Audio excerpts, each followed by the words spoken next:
Hello and welcome to Epic Battle Cry. This is the place where we cut through the crap to bring you the real deal in the gaming industry today, unless you actually pay attention to what we talk about, which is just answering questions. So it's pretty much a totally different format. It's not, really.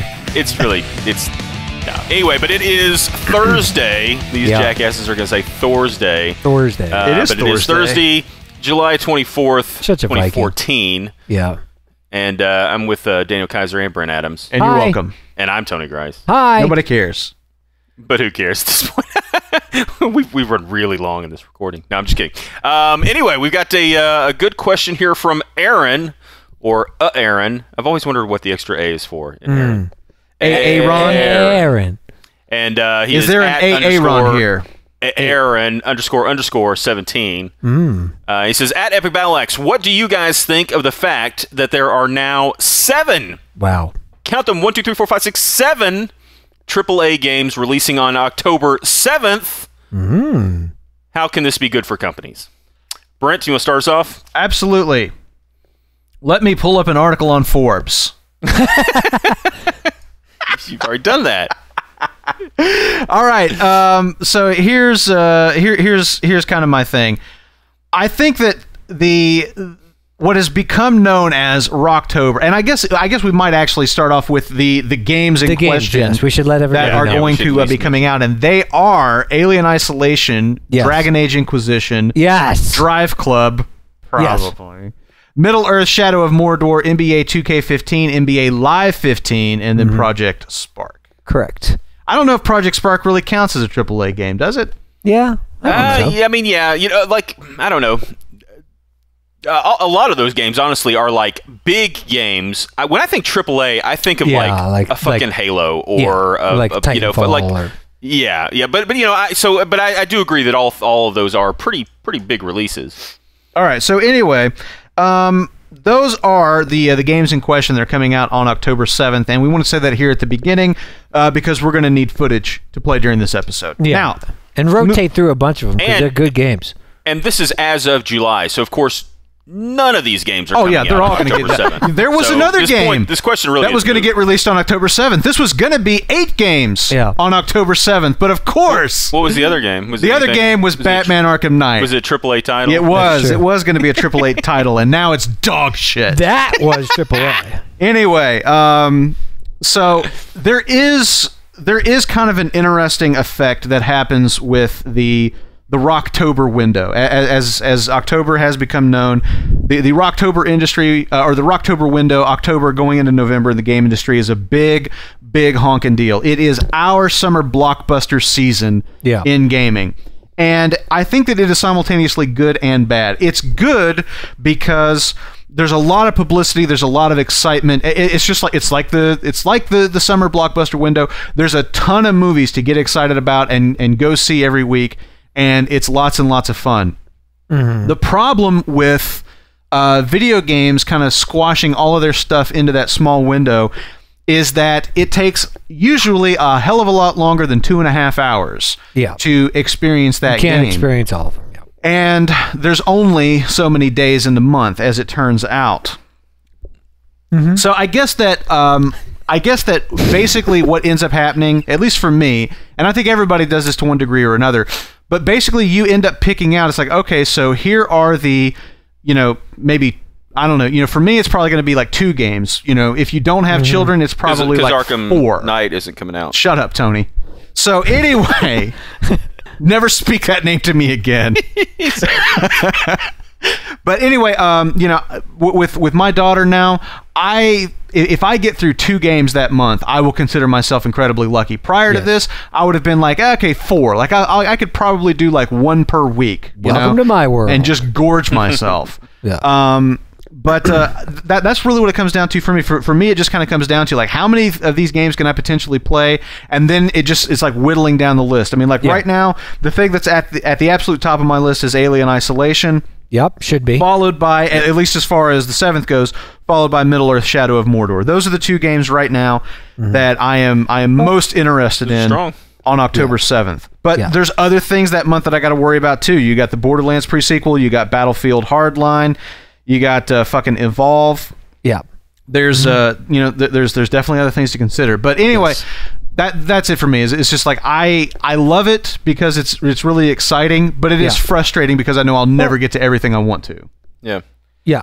DK, what about you? What are you thinking? Well, the question specifically is how can this be good for companies? And, I think the good part of it is... That's true. I didn't even answer that question, did I?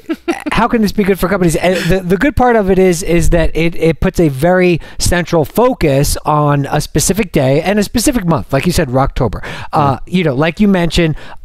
October 7th is a big day, but later in that month, the games you mentioned, Borderlands, the pre-sequel, Evolve, Battlefield Hardline, Evil Within, Civilization, Beyond Earth, the Assassin's Creed Unity, Sunset Overdrive.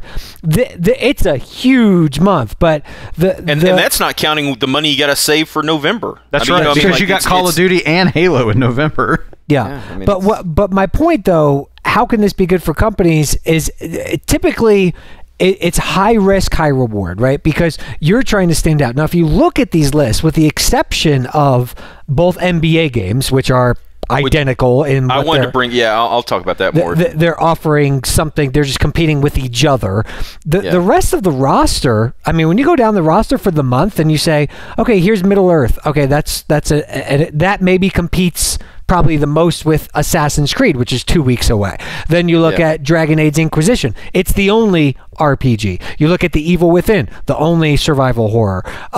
There's a couple of shooters, Battlefield Hardline and Borderlands, but they're extremely different in their perception. Alien Isolation kinda, I guess, would compete with the Evil Within in terms of scare factor, but totally different game. By the way, fucking amazing. Got the chance to play it at E3. It was awesome.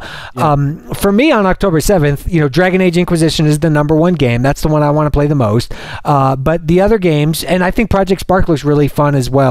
But, you got a racing game. You've got Sunset Overdrive, which is completely different. You got a strategy game. You've got Disney Fantasia Music Evolved, which is completely different as well. So we said AAA games, right? Yeah. How can this be good for companies? It's that it is in your comparison of the summer blockbuster season. It's like, here's the focal point of when we know people are going to go to the movies, and here's a comedy, here's a drama, here's an action flick. It's that counter programming thing. Exactly. So it is beneficial for the companies to be in this window because there's a lot of focus, attention. People want to play games more. It's less of the summertime long hours. They're getting inside more, and so it's good in that regard, but there is a hell of a lot of competition for cash-strapped gamers and people who just bought new consoles and whatnot, but by the same token, they're looking for reasons stuff to play on them. So I think it's going to be a very big do companies end up winning on this? In other words, if everything that you've said is true, but do companies still end up using that hype, that excitement and everything to sell people games that they probably don't have time to play? It must be worth it for companies, or they wouldn't do it, right? They'd spread it out more. They're not stupid. They do a lot of research. They know these things have to work to. But everything is different. Every scenario is different. Who you're up against, what you're offering. For instance, I think the delay of The Evil Within to October 21st was a fantastic move. It puts it within the framework of Halloween. It puts it at a better time. Even though it's up against a lot of other stuff, it stands out from what it's up against. And so I think every situation is different. I think games, there are games on this list that will have a harder time standing out, but I believe all in all, I think that to be honest, I feel like Middle Earth Shadow of Mordor is probably going to have a harder time because people are very sold on Alien Isolation. You got the RPG audience with Dragon Age. You got the sports crowd with NBA 2K, which merges a little bit with that mainstream Lord of the Rings crowd. Then you've got Drive Club, which is a racing game, and Project Spark, which is for the creative types. So I think Middle Earth Shadow of Mordor probably has the hardest time, even though it's a huge IP. It has the hardest time probably selling people on, of all the games available, you should buy us on that particular day. But it's going to be a very interesting month. I almost think that it maybe wins out because of that, though, in some sort of way, because it's a good game, by the way. I was actually very impressed with it. And I think a lot of people that have seen it, and I think we'll see even more of it, of course, leading up to that date, and you'll kind of get it out there. I sort of feel like a lot of these other games are sort of specific enough and not those huge genres like like a first person shooter or something like that. You've got like your sports aficionados or your racing aficionados or your horror, and suspense type games. It's the most, I think, sort of open to the most people. Shadow of Mordor. I think that game actually might do really well with that. One thing I do want to pick up on is I think that it's getting more and more difficult for these games to stand apart, and it's not really a good way to compare them to, say, movies, because people see multiple movies. You may see it a week later. In a single day, you could see 2 different movies, Yeah, or even like the next week, you can see another movie. Whereas with a game, I think in a lot of cases, people will play them that often, but will they spend the money to play them that often? Will they, especially knowing that they've got bigger titles that are coming literally right around the corner. The only one of these that to me is a stupid decision is NBA Live. Like, out of everything listed there, fine, everything's fine. But the fact that you're going to release a game against your biggest competition, and frankly, your competition and NBA that is Live, not exactly inspiring confidence. To me, literally, they could have released earlier or later and been better off. Because if you release earlier, you get that audience that's just dying for a basketball game, and maybe for whatever reason they just don't want to wait. They should have done everything they could to get out 2 weeks ahead of NBA 2K15. If they could have gotten those 14 days, I guarantee you they would have gotten 90% of all their sales within those 14-day window. I agree, because they're literally not going to sell any copies of that game that day. And that to me seems like a very poor decision on their part. I literally think they would be better off pushing it back 2 weeks if they had to. Like, just the fact that they're coming out on the day, that mental idea of you walking in and seeing those 2 games is you're exactly. Whereas if you even come out later, you might somehow get people that are just kind of like, maybe I'll take a chance. I feel like people going out on the day of release are they're gonna get 2K14 or 2K15, and it's just stupid. Totally. I don't know. Yeah. It's like LeBron going back to Cleveland. No, it's nothing like that, but thought I'd bring it up. So, yeah, because nobody's talking about it. Yeah, nobody's talking about that. Yeah. No, but it's going to be a very interesting month. Now, of all the games on this list, the one game, Brent, you said Alien Isolation? That's your number 1? Alien Isolation is my number 1 for October 7th, followed by Shadow of Mordor. And if I really get down and look at the rest of the month, those are probably my top 2 games for the month. The only other things that I'm really strongly interested in, Battlefield Hardline, and Borderlands the pre-sequel. I'm interested in that to a degree. I'm interested in Evolve, although that's one of those that I probably wouldn't pick up day one. Like, that's one of those that I would wait to come out, wait and hear what people think about it. But definitely those 2 as well.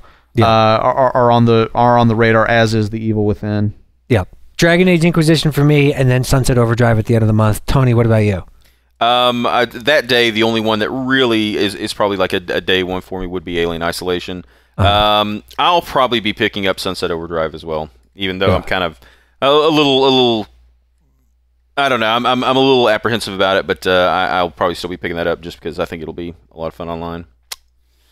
Yeah, so, I that's the thing. I don't really, the question, just to get back to the question just for 2 seconds, is the fact that, we're saying 7 AAA games. I think we're getting to the point now where there are so many games out there, and so many people, really are big fans of certain ones, but I would not really call most of these AAA games. Like, in my opinion, AAA is the best of the best in terms of marketability to the hugest audience. Yeah, and there's like 4 of them per year, really. I mean, exactly. There's 4 or 5 of them per year. Usually 2 or 3 of them are in November, and you have a couple spread out over the rest of the year. To me, these are great games. These are great games. They're going to have their own audiences. One or 2 of them might become breakout things. Like they might after your friend buys Shadow of Mordor, might be like, dude, you got to buy that. Like, and that could happen later. Yeah, but call right Noxema, because one of these is going to break out. I wish I could pop you right now. All right. On that note, let's go ahead and wrap it up for this Thursday edition of the old Epic BattleCry. Make sure, of course, we got this question from our Twitter account, which is at EpicBattleX. And, if you're listening to us at the end of the week, we're, of course, on YouTube. So try to check us out on youtube.com/EpicBattleX as well. Yes. And remember, it's not my tube, it's your tube. Wait, what did I say? Exactly. Yes. And it's not your tube, I don't think. Oh, yeah. But yeah, that's a great business idea. Your tube. What about porn tube? Oh, no. Porn tube. Isn't that already taken? I'm pretty sure it's I'm positive it is. I'm positive it's already taken. I'm on there right now. Yes, it's taken. I'd hate to see what an upload looks like. Oh.